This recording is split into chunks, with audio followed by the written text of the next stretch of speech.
What's going on, everybody? Welcome to SoxStop. Thank you for tuning in.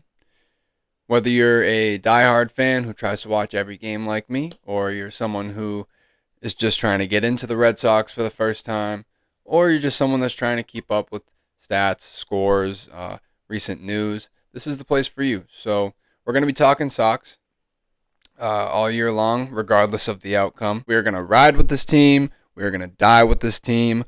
Whatever it takes, win or lose, we're going to be working on it. The 2026 season's finally here.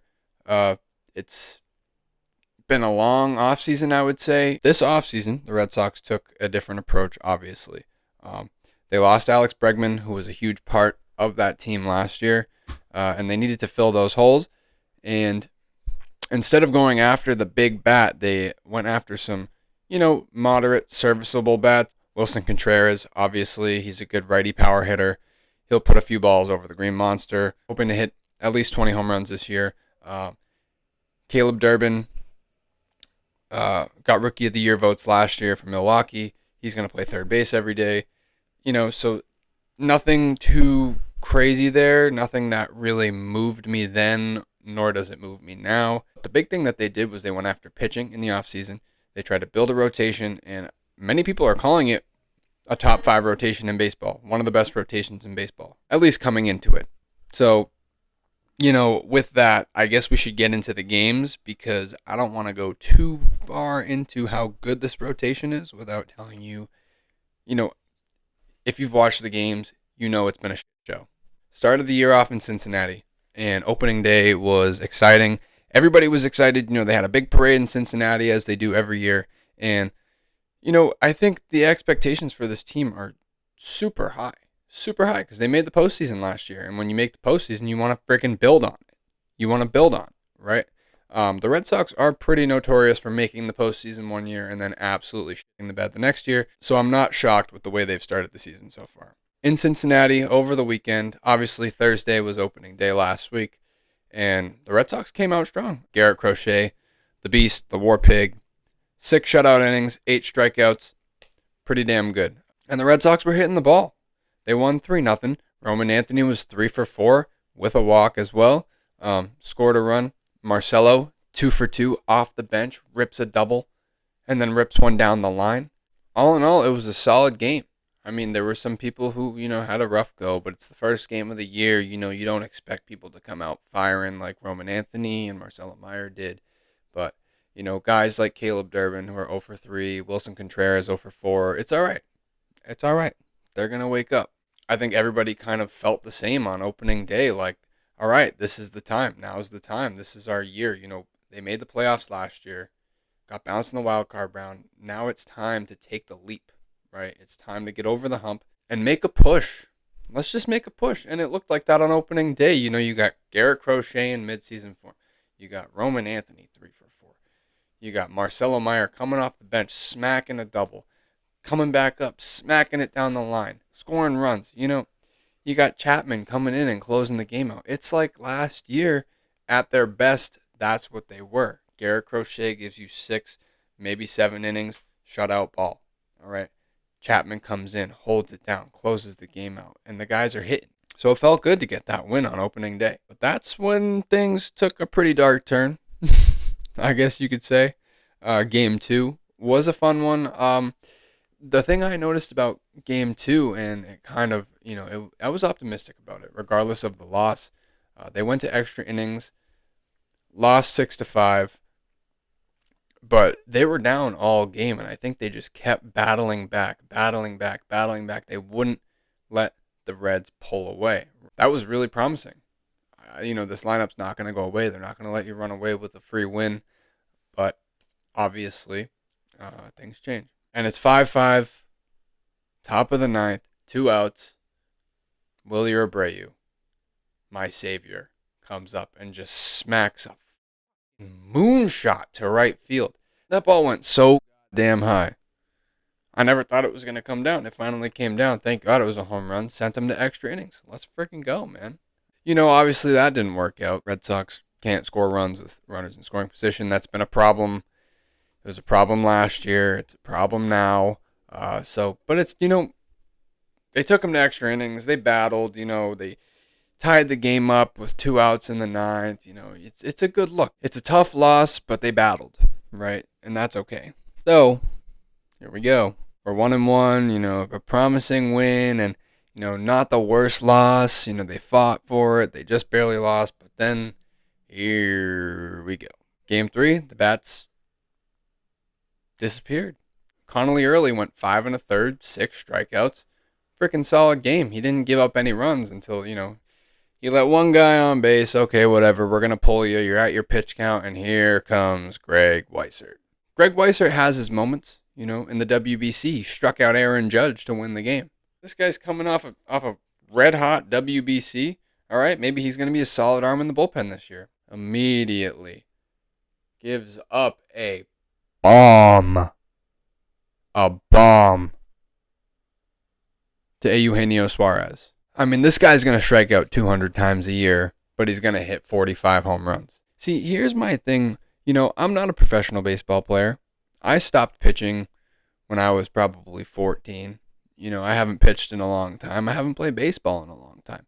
But I'll tell you right now, if there's a guy who hits 40 plus home runs every year, I'm not throwing him a fastball right down the middle, especially after I threw him 3 already.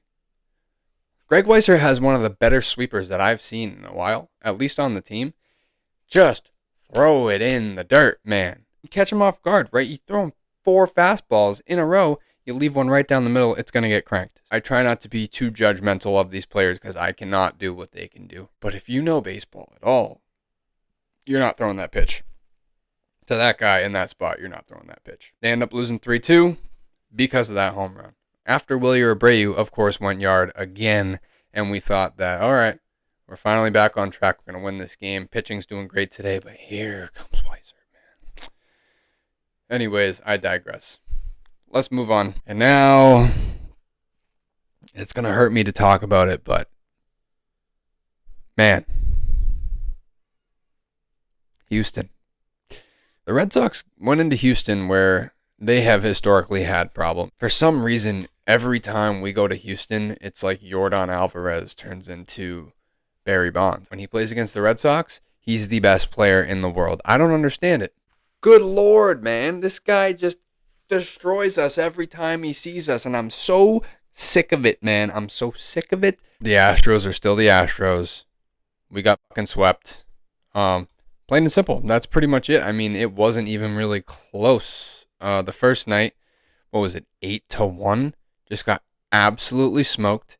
Ranger Suarez looked terrible. I mean, again, I can't pitch. I can't do what he does, but the guy looked pretty bad. I mean, just giving up fly ball after fly ball, line drive in the gap, home run, line drive in the gap, home run. Like, it's just, you can't win like that. The defense behind him was pretty fucking garbage, too. I mean, the defense has been bad already. They were the worst defense in the league last year, statistically, and I don't know if I can handle another year of that. Trevor Story and Marcelo Meyer need to swap.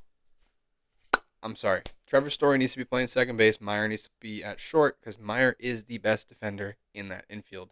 Plain and simple. But nonetheless, the Red Sox got absolutely smoked on night 1 of their trip to Houston Monday night. So, there's always tomorrow, right? Nope. 9-2 this time. I mean, is it any better? No. It's just as embarrassing as the night before.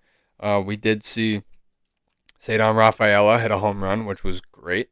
We saw Brian Bayo, how do I put this, suck. It was a lot of bad things happening at once, and it's not fun. It's not fun being a fan right now. You think to yourself after those 2 atrocious games, like, at least we got Crochet tomorrow. Crochet will get us back on track. We'll go home 2-4. All right, nobody wants that, but it's better than 1-5. Even Crochet got lit up, and I got to chalk it up to the Astros, man. I think the Astros are just that good. I don't think the Red Sox are that bad. I think maybe there's some growing that needs to happen. They're a very young team. They got a lot of new guys coming in. They got to learn to be friends with each other. They got to learn to play with each other. But it was absolutely awesome to see Roman Anthony come off the bench and hit his first home run, even though it was too little too late. It's good to see him get going after the slow start. So some positive things at least. That series was just awful. I mean, it's really, I don't even know if it's worth talking about. I know the whole community right now is just so negative. Season's over. They suck. Fire Alex Cora. Fire Craig Breslow. Fire these guys. First of all, there's one guy in particular that we should be blaming in all this, and it's John Henry. I mean, you're just trying to take like these little random guys and put them together trying to play Moneyball, man. You're playing Moneyball, and I can't stand it. It's gotten to a point where you need to sell the team, and I think people are going to start pushing that. You don't care. Sell the team. Make your money. Go retire. Go watch your soccer team. More power to you. For the fans, I just want to say, whether you're a diehard or new, don't panic, okay? I know it's been a terrible start, and it's hopefully not a sign of things to come. I mean, they've been playing pretty awful. Yes, pitching and hitting has been bad. But the big picture here is that they've only played 6 games. They got 156 games to play. All right, it's going to be a long summer. And if you ask me, we're going to be back here in July, and we're going to be laughing about this. Remember when they sucked and everybody thought the sky was falling and we're all going to die. The Red Sox are terrible. We're going to be fucked. No, we'll be laughing about it in July. They're going to be okay, man. Wilyer Abreu's the hottest hitter on the planet right now, and Connor Wong, apparently. Connor Wong, it took him, 3-4 months to get his first extra base hit last year, get his first RBI last year. He's already got multiple extra base hits. He's getting on base. He's hitting the hell out of the ball. So there you go. And he's our second catcher. Roman has been, after the first game, he has been a little bad, but that's all right. It's growing pains. It's going to happen to everybody throughout the season. Everybody slumps. Caleb Durbin, we'd like to see him get that first hit. As of right now, he's kind of public enemy number 1, I would say. Along with Sonny Gray, by the way, who I didn't even talk about. He sucked. That was terrible. We need more out of Sonny Gray. Plain and simple. It's so early in the season that, we shouldn't be making conclusions right now. It's not time to fire the whole staff. It's not time to trade this guy, trade that guy. I know everybody still wants to trade Jarren Duran as if that's going to solve the problem of what's going on right now. It's their worst start since 2022, okay? But they're on their way home.